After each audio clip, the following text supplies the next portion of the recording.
Well, we are now getting into chapter 11, and chapter 11 is all about measurement. In the first section here, we are going to take a deep dive into systems of measurement. Specifically, we're going to look at the metric system, which many of us don't know quite as well, the English system, the US system, also known as the imperial system. But we're going to start a little bit different even. We're going to talk about like where the idea of measurements originated and how people might have done it back in an old day. It kind of is similar to the conversation we had earlier in the course about different bases of numbers and how we would have base 5, base 60, and how those didn't quite work as well, or eventually we had to standardize something. And measurements are the same idea, right? Eventually, we all, as humans working together in a sort of global economy, global trade, had to develop a system that was consistent. And again, it starts with the idea of just what does it mean to measure? And so I would suggest that you just grab a couple random objects. I'm going to have to unblur my background for you to see this perfectly. But just take a couple different objects you have, one longer and one shorter. And I've got a binder here and a highlighter. And we're going to use this highlighter as our unit of measure. Okay. So we're going to measure the length of something in highlighters. So one thing I might measure is this binder. And so if we just line this up with the edge, we say, okay, well, there's one highlighter. And then I move down where that one had ended. There's two highlighters. And then I go here and you can see it's about half of a highlighter. And this is how children, kindergarten, first grade, second grade, preschool, are going to start to develop the idea of measurements by saying how many of one thing does it take to make another. And they're going to want to use their hands. They're going to want to measure with actual things. It doesn't matter what it is, right? And we can measure all sorts of different things, right? We can measure staplers, right? So just random objects that we have lying around. That's about 1 2/3. And so it can also introduce the idea of partial, right? Which leads into fractions. And so I suggested you just grab a couple random objects and just practice even doing that. So let's take a look at some of the terminology that we're going to see in this particular unit. You can see that non-standard unit of length. That was what I was just talking about. The idea of what is a unit of measure. We'll talk about the English units, things we're familiar with, and then we'll get into metric units, talking about length, volume, weight, and then temperature. And so the again, the idea of just measuring anything uh, comes from um, three steps: selecting an object and an attribute to be measured, right? So I want to measure the length of this binder, right? I want to measure the length. How long is it? And then my unit of measure is my highlighter. So it's any reproducible unit, something that can be used to measure a physical property.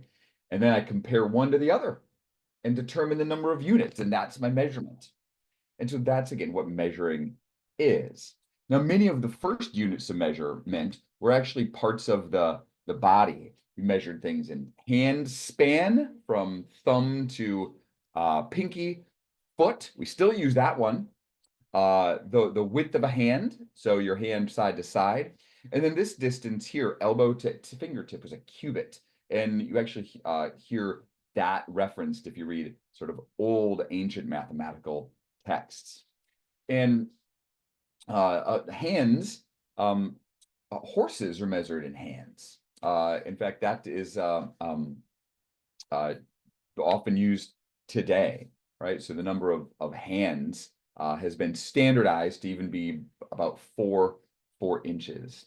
And so just again, for the sake of you experiencing this, pick a few things around your own area where you're in and measure them in those things. Maybe the length of a desk or a door or whatever in spans and feet and hands and cubits, just for the sake of you seeing what that process is like. When it came to weight, often seeds or stones were common units for measuring weight. We always think about gold, right?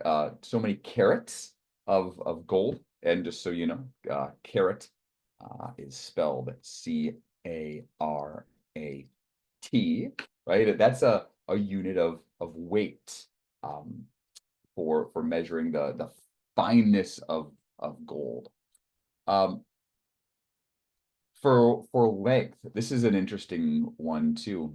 The length of grains of wheat actually were sort of where this originated. And again, stones were a measure of weight actually until recently. So again, a grain, a unit based on the average weight of grain and wheat.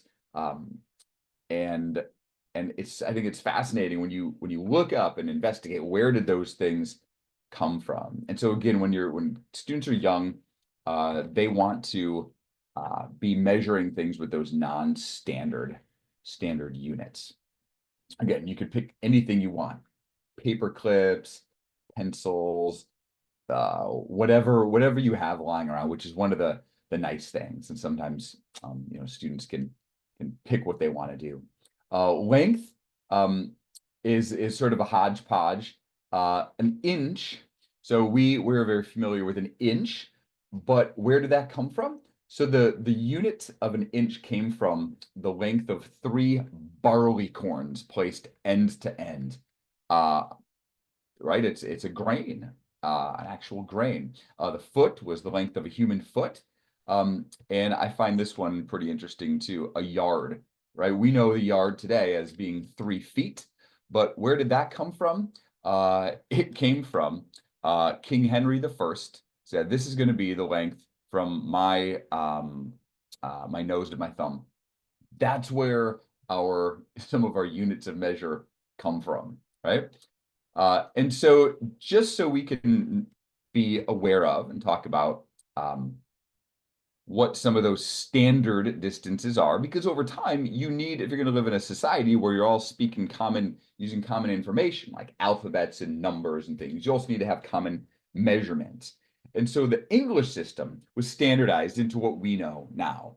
An inch, there are 12 inches in a foot. There are 3 feet in a yard. This one you may not know, but a mile has 5,280 feet. You'll want to have some of these around for reference as you start to do some of the problems and questions that we work on throughout this unit. And so if you have a ruler, a standard ruler, inches and feet, or a tape measure, I'd suggest that you just practice also measuring some things with that. And so just so we can all, again, be on the same page, standardized, there are a few different arrows pointing to this ruler here. And it's important to be able to use that because rulers use fractions as well. And so just to take a quick peek at this, this is a measure of inches, okay? So this is 1 inch, 2 inch, 3 inch, 4 inch, etc. Well, right here, we have this very first measurement, right? Imagine you lined something up and it was this long, right? So how long would we say that is? Well, it's more than 1 inch, but less than 2. And so we have to know, what do these different marks mean? Some people are very familiar with this and know instantly. If you're not somebody who measures things often or have a lot of familiar, it might be a little bit of a foreign idea to you. But what you might notice is that right in between 1 and 2 is this longer line. Well, this is the half inch, right? So this would be cutting that inch in half. This one is slightly shorter. And so it's halfway between 1 and a half. So that means that is 1/4. There's another one over here that's that same length. And so we have 1/4, a half is also 2/4, and this would be 3/4. So we can see that if something measures this long, it is 1 1/4 inch. When we go to the second one, we have the same idea where we have a half, we have a fourth, but then halfway between 2 inches and 2 1/4 inches is this other line. Well, what's half of 1/4? I'll pause and let you think. That is 1/8. So this next smaller line measures every eighth. So this is an eighth, this is 2/8, this is 3/8, 4/8, 5/8, 6/8, 7/8, and then 8/8 gets us back up to another whole entire inch. And some of those that I even said, like 6/8, which was this one, we would normally say as 3/4. We typically give it in its simplified form. So this is 2 and 1/8. As we noted, this one is 3 and 4 is right between there. That's 3.5 inches. This one I indicated with the eighths on the last one. Again, here's a half. The fourths are in between there. These are the eighths. So there's 1/8, 2/8, 3/8, 4, 5, 6. That's 7/8, 4 and 7/8. Now they didn't mark any on here, but if we go to, I'll skip this one. If we go to this right there, what's halfway between 5 inches and then 5 and 1/8? So what's half of an eighth? A 16th. So that would be 5 and 1/16.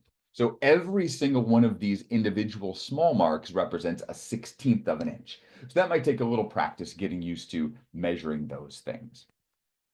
So let's talk about volume. So when we talk about volume, that means this physical space something is taking up in the world. Right, if I have, right, I've got a glass of water here. This is three-dimensional, right? And so this takes up physical space.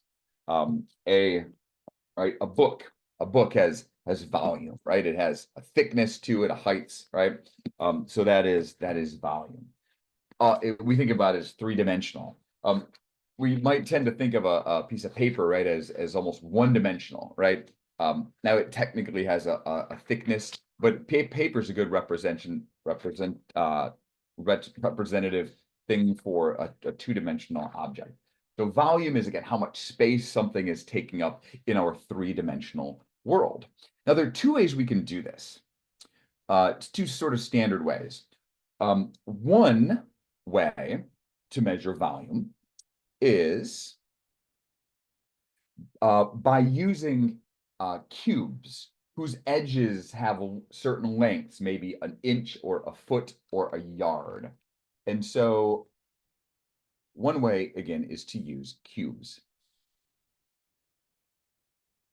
So imagine you had a little paper cube that measured an inch by an inch by an inch on each side, and you wanted to know, and then you had a box per se.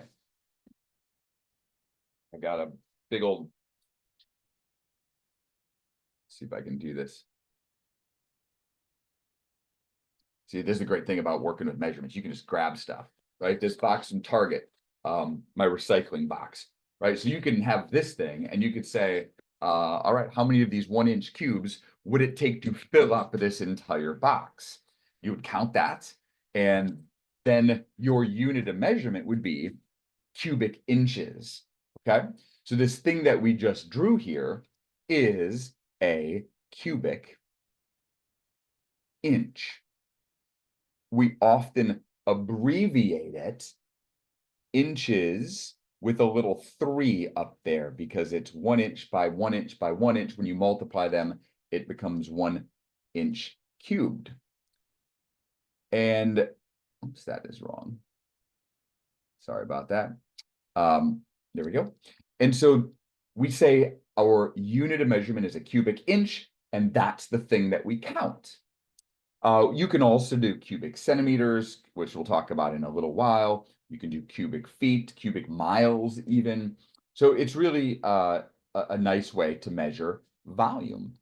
A second way we can do it is using measurements that sort of evolved over time. And you might recognize these.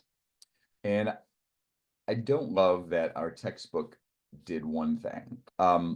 So gallons, quarts, pints, cups. Technically, we say, that for volume, we use fluid ounces. Often we say, when you go to somewhere to buy a soda or something. You say, I want a 20 ounce soda, or I want my coffee, give me an 8 ounce. Technically, it's 8 fluid ounces. Um, Ounces, we're going to see in a bit, are measurements of weight.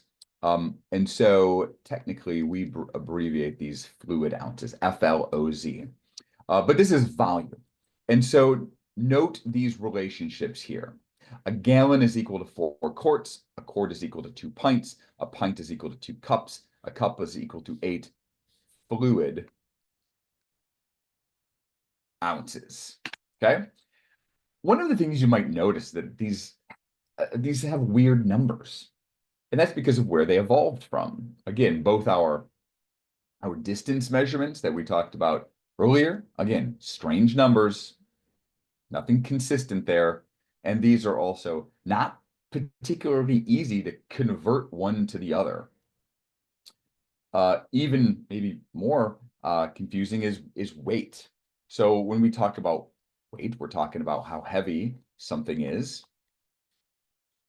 And our standard common English units of weight are ounces. See, this is the real ounce. Ounces, pounds, and tons.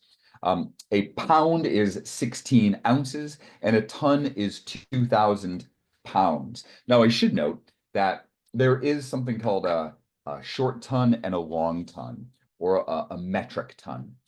We in the United States use a ton as 2,000 pounds, but in other areas of the world, they use a metric ton or a long ton, and I think it's about 2,200 pounds. And there's actually an interesting story about where this came from too. From my understanding, this came from in New York City back in the day. They had a big garbage problem. Removal of trash was a problem. A contractor came to the city of New York and said, "I will remove your garbage, and I will charge you so much money per ton of garbage that I remove." Well, at the time, a ton was not a standard unit of measurement in the United States, or at least in New York City, and so people didn't know how much it was.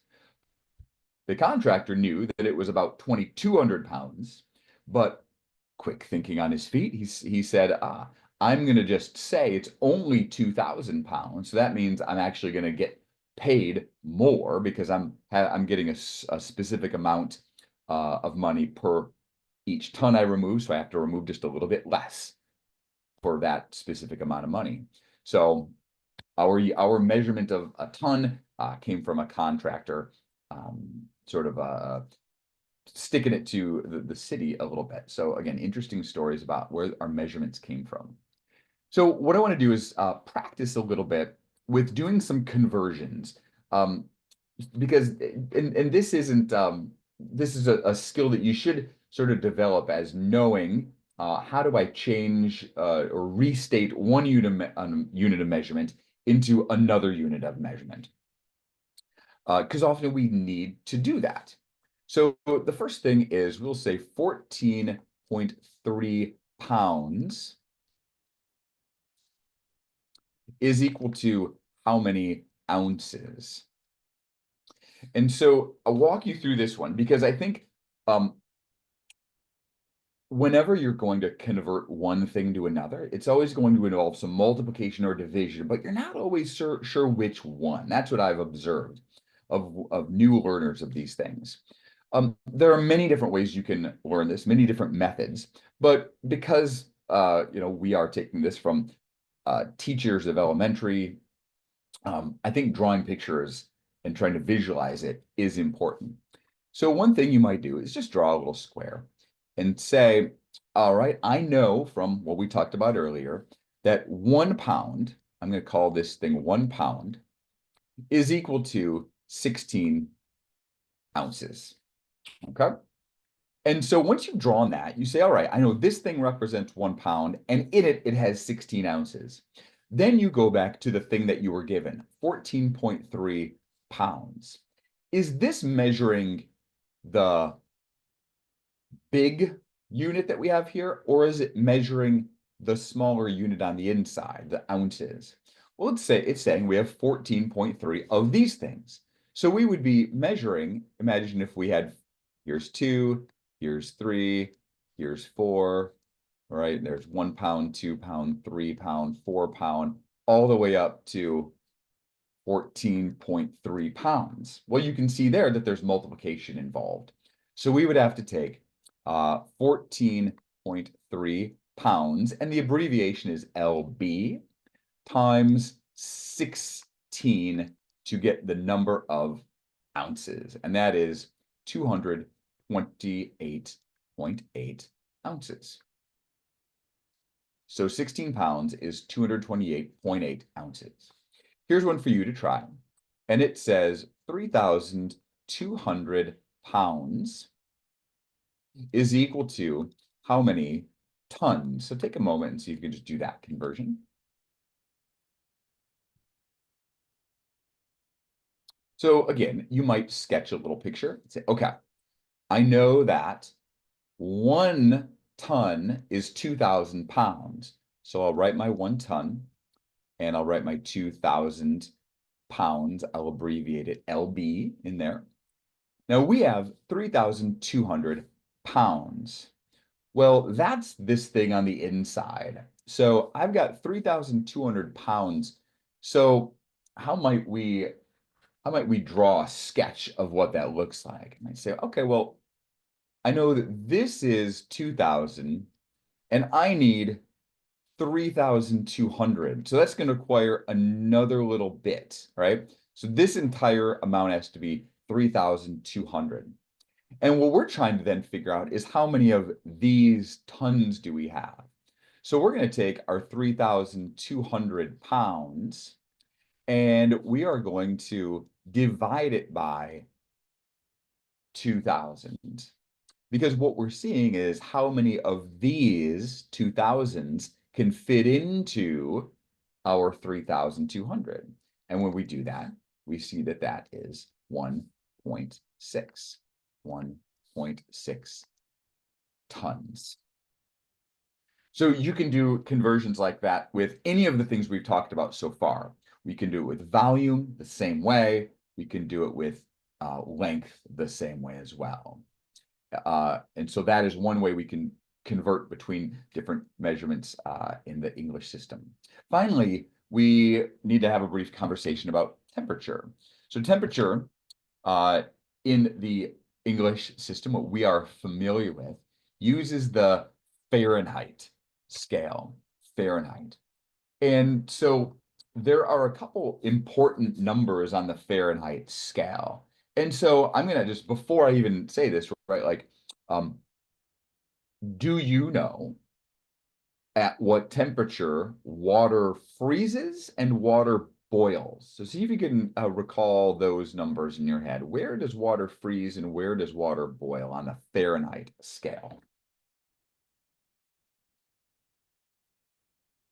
So here is a lovely picture of a thermometer, old-fashioned sort of mercury thermometer. And you should know a couple pieces of information. Water freezes at 32 degrees Fahrenheit. Water boils at 212 degrees Fahrenheit. Okay, so those are two very important numbers in the Fahrenheit scale. Again, here are a couple things that we might also be familiar with. Room temperature, usually 70, 72 degrees. Body temperature, 98.6 degrees. But there's also one other thing that happens at the Fahrenheit scale that most people don't know about. Do you know what occurs at 0 degrees Fahrenheit? We know that's below the freezing point of water. So any ideas what could happen at 0 degrees Fahrenheit?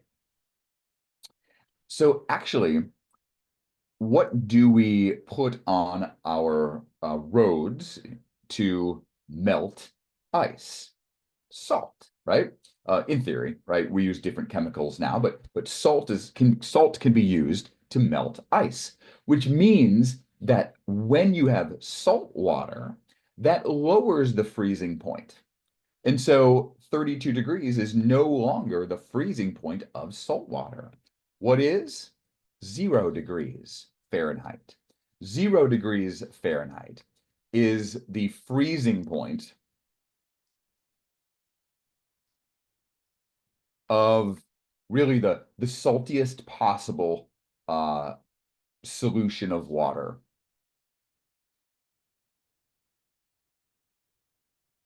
That's a fun word to say.